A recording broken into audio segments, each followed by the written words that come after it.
We meet today pursuant to notice to mark up 4 bipartisan measures. As your offices have been notified, it is the intent of the chair to consider on block the following items which were previously provided to members and are in your folders. House Resolution 210, affirming and recognizing Khmer Laotian Hmong and Montagnard freedom fighters and the people of Cambodia and Laos for their support and defense of the United States Armed Forces and freedom in Southeast Asia. Included in that is Salmon Amendment 148 in the nature of a substitute to HRES 210. House Resolution 634, recognizing the importance of the United States Republic of Korea Japan trilateral relationship to counter North Korean threats and nuclear proliferation and to ensure regional security and human rights. Salmon Amendment 146 in the nature of a substitute to HRES 634. House Resolution 728, supporting human rights, democracy, and the rule of law in Cambodia. Sherman Amendment 42 to HRES 728, and HR 4501, the Distribution and Promotion of Rights and Knowledge Act of 2016, without objection. These items are considered as read and will be considered en bloc. And I will now recognize members to speak on these items, beginning with myself and the ranking member. I'd like to speak in support of each of the measures our subcommittee will be marking up today. First, House Resolution 210, legislation introduced by Mr. Duffy of Wisconsin, recognizes the people of Cambodia and Laos for their support of the United States Armed Forces in Southeast Asia. Many ethnic groups in Cambodia and Laos fought with the United States Armed Forces, aided in rescue efforts, assisted with intelligence gathering, and provided food and shelter to our troops during the Vietnam War era. These acts are truly commendable, and this resolution seeks to recognize their important contributions in our shared history. I worked with Mr. Duffy in creating an amendment in the nature of a substitute and submit that today to clarify some of the language in the bill. The next item is House Resolution 634, a bill I introduced to recognize the strategic and security importance of the United States Republic of Korea Japan trilateral relationship. North Korea continues its provocations, test firing 2 ballistic missiles just a couple of weeks ago. North Korea's bold-faced rejection of international norms and multiple UN resolutions is manifestly threatening the safety of the neighborhood and our close allies Japan and Republic of Korea. Proving the administration's strategy of strategic patience is not working. As a result, we must work proactively with our allies to counter North Korean threats and nuclear ambitions. The Korean-Japan relationship has come a long way, and our 3 nations are now working closely together to confront the threat of nuclear North Korea.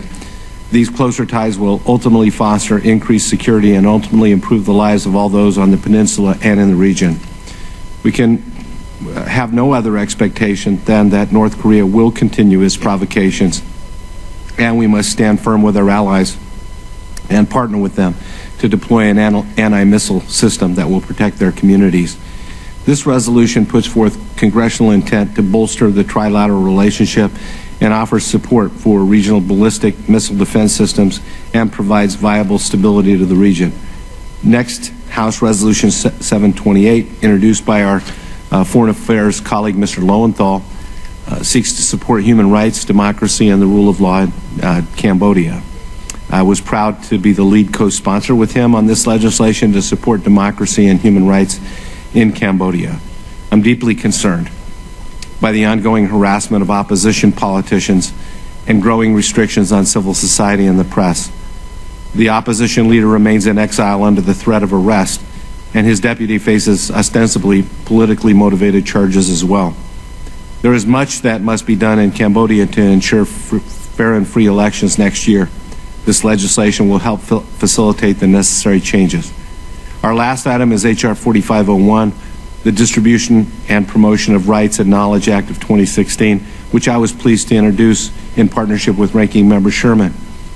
When looking at the mess that is North Korea, we largely have 2 means to improve security in the region and the lives of those within the Hermit Kingdom. First, under Chairman Royce's leadership, Congress has already imposed new sanctions to squeeze off funding mechanisms in an effort to reduce the means to proliferate nuclear weapons. Second, we need to provide information to the people of North Korea to empower them from the inside to reduce Kim Jong-un's influence and power. North Korean leadership maintains a stranglehold on information and only provides propaganda to preserve its power. In 2008, under the North Korean Human Rights Act, Congress authorized radio information flow into North Korea to educate and free the minds of the people. Technology and times have changed, and the programs we fund are in need of upgrades as well. This bill will improve content and listenership to empower the people of North Korea with information about the outside world and basic human rights by allowing distribution of devices as well as content within North Korea. These much-needed updates to the program will go a long way to undermine the regime's oppressive governance in North Korea. All these bills are solid bipartisan measures, and I urge my colleagues to support them as introduced or corrected by way of amendment in the nature of a substitute. And I'd like to recognize Mr. Sherman for any comments that he might have.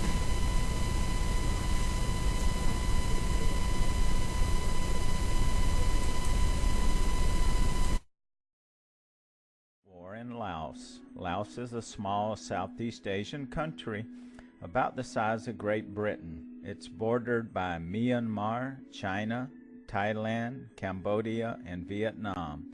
Laos is predominantly mountainous with narrow valleys, and the land surface is dotted by dense jungle foliage. The country is not rich in natural resources, and its land is not conducive to farming.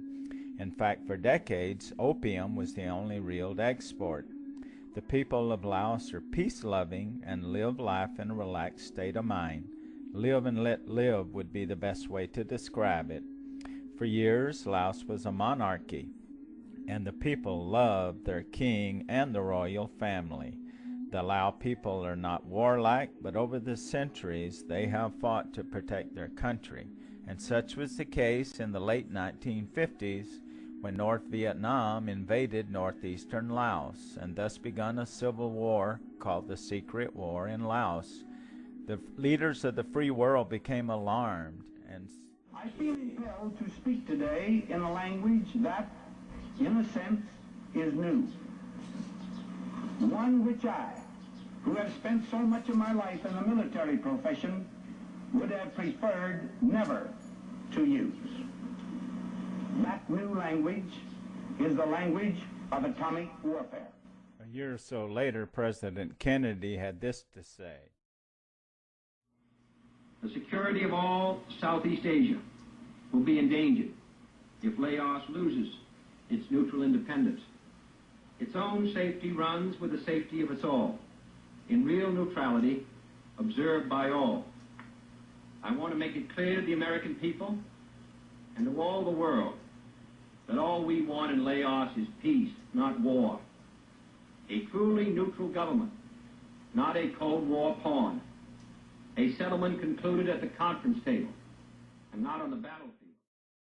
Shortly thereafter, U.S. military personnel began to arrive in Laos. The U.S. Army Special Forces, they are among the most highly trained military personnel the world has known. Each of them has been trained in a variety of skills which in more conventional organizations would be distributed among 2 or more individuals.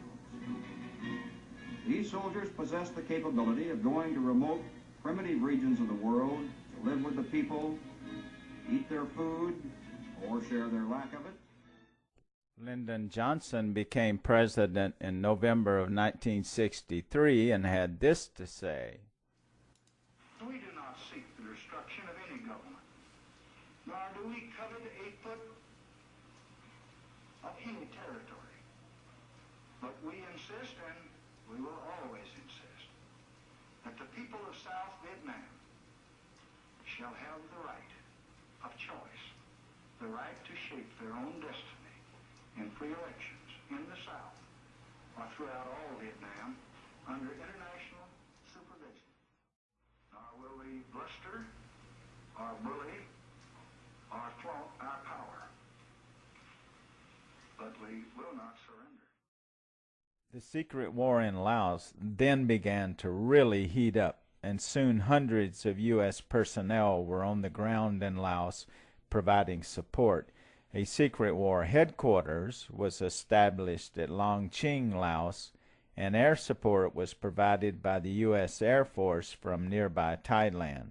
But the media began to ask questions, prompting these comments from President Nixon. There are no American combat forces in Laos. We have been providing logistical support and some training for the neutralist government in order to avoid Laos falling under communist domination. As far as American manpower in Laos is concerned, there are none there at the present time on a combat basis. The words spoken by President Nixon to the media didn't do much to blunt the criticism of the White House, and Congress turned up the heat on the administration.